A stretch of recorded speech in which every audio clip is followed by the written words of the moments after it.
Hi, I'm Evan Crawley. Hi, I'm Travis Lazarczyk, and today for Gridiron Gurus, we're on the 2-cent bridge which crosses the Kennebec River between Waterville and Winslow, Evan.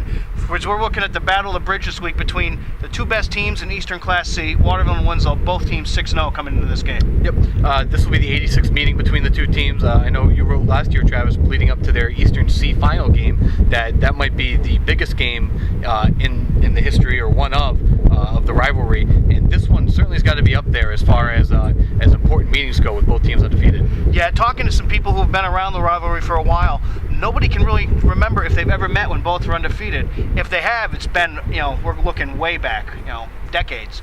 So we caught up with some of the Waterville captains to talk about the game. Dan, what does playing in the Waterville-Winslow game mean to you? It's a good way to represent your town. It's a good rivalry. It's not one of those bad ones, so it's always good to see the other team from across the bridge. There's a lot of respect that goes, and it's always a good game. So, what are some of the keys to beating them?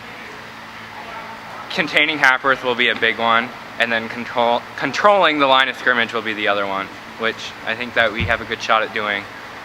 What are you guys doing well right now? We're running the ball really well. We're coming together really well as a team. It's a good team to be on, so I'm glad to be on this team. Corey, what's it been like this week, just getting ready for this big game? Just preparing a lot. Winslow's just a fast team, so we're just trying to keep up. Special teams is our focus this week too, because we know they're explosive there. What do you feel like you guys are doing well? Running the ball. I mean, we run the ball solid every game. In our pass games, it's better than everyone expects. We can throw the ball too.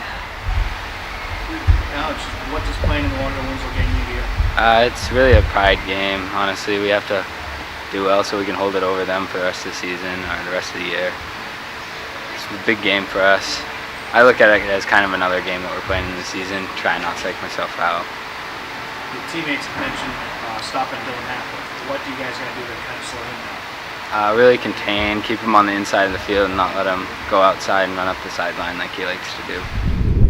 Now, Waterville obviously has run the ball very well this season with Dan Pooler and Cam Thomas, but Winslow not too shabby on their end as well. Obviously a lot of threats over there, Travis. Yeah, when you look at the Winslow offense, you got to start with senior running back Dylan Hackworth, a 4-year starter. Bobby Chenard, a quarterback, a 3-year starter, has really come into his own this year, and wideout Justin Martin. They're probably the 3 big weapons Waterville has to look out for. Now, we caught up with the Winslow captains as well. Justin, what does the Waterville-Winslow game mean to you? Well, it's a big game, biggest game of the year for every year pretty much. Biggest rivalry in Central Maine, so it's a great game, and it's going to be a really tough challenge, but we're up to it, and it's going to be fun. When you look at Waterville, what stands out? What do you guys got to focus on? They have a really big line, and they're a lot bigger than us, but we just got to outquick them and really stop their run game and really just get around it.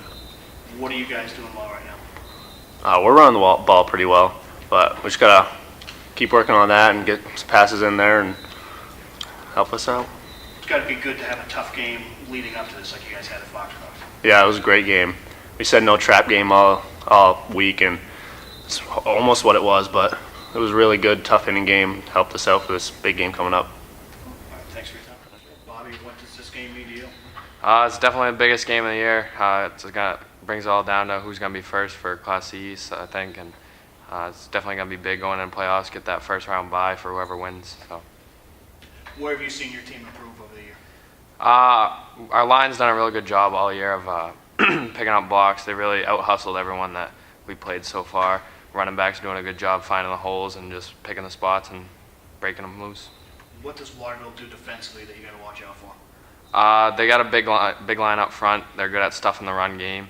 Linebackers are pretty good at reading what goes all around, and we just got to pick up our blocks, and hopefully we'll be able to stop that. Dylan, what does playing in this Waterville-Winslow game mean to you? Just bragging rights. It's another game. It's not the end of the season yet, but it'll probably decide first seed. What does Waterville do well that you guys got to watch out for? Run game, but we don't want to get surprised if they throw a few passes in there. What do you feel like you guys are doing well? I feel like we're starting to pass a lot better, and things are just starting to open up in the pass game. Helps the run game definitely when we can pass well. Thanks. Now, the battle for the bridge is obviously one of the biggest games going on this weekend, but a ton of huge games in the PTCB. Coney hosts Greeley, 4-2 teams in opposite divisions, both fighting to get up into the upper echelon and one of those top 2 seeds in their respective divisions.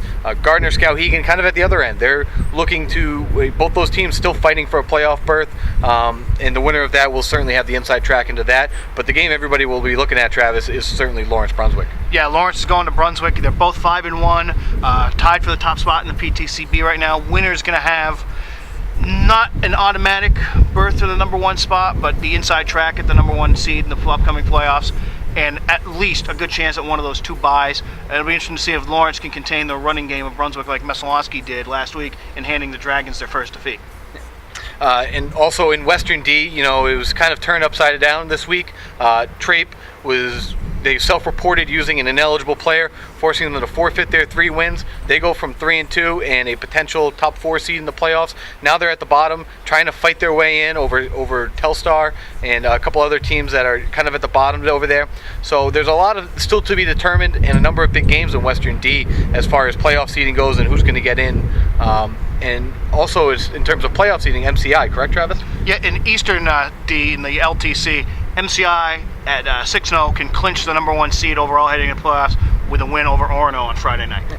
For all these games and much more coverage, please log on to www.centralmaine.com and also pick up the Kennebec Journal and Morning Sentinel newspapers. And also please look into Munzing Media. They will be at Lawrence-Brunswick this weekend as well as Winslow-Waterville. That's it for us this week. We'll see you next week on Gridiron Gurus.